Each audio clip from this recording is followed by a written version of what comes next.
Gandang gabi mga kaibigan. Dahil po graduation ng mga bata bukas, gagawa po tayo ng homemade ubi ice cream. Ayan po ang mga ingredients. Ayan, may extra pa po ang aking makulit na apo. Ayan. Lagay lang po natin ang creme demsada. Ayan, lagay lang po natin sa isang mixture bowl. Ayan, 4 na creme demsada po yan. Nilagay ko dyan mga kaibigan.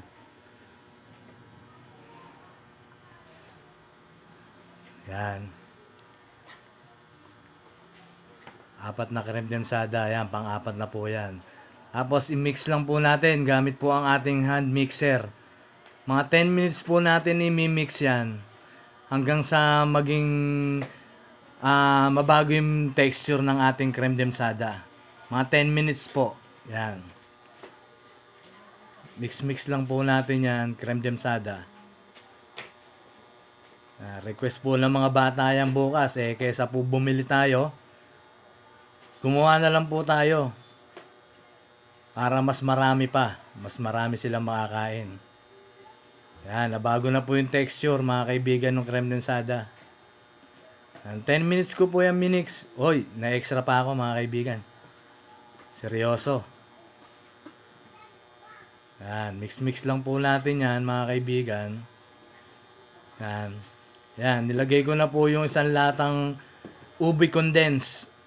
Yan, dahil po ang flavor po ng ating ice cream ubi cheese creme densada. Naglagay na rin po ako dyan ng keso. Yan, yung ginadgad na keso. Yan po. Mix lang po natin yan hanggang mag-mix yung keso at ube kondensada sa ating creme densada. Mix lang po natin yan. Yan. Yan, nilagyan ko na rin po ng ube. Yan, homemade ube rin po yan para mas masarap po ang ating gagawing homemade ice cream. Yan, mix lang po natin yan. Tuloy lang po natin mix. Yan, tapos na po. Lalagay na po natin sa lagayan ng ice cream. Bali, ang nagawa ko po dyan, 2 malaki. Yan, nilagyan ko lang din po sa ibabaw ng ube tsaka cheese. Yan, nilagyan ko lang po yan dyan. Para po yan, mga kaibigan, magdamag po natin yan.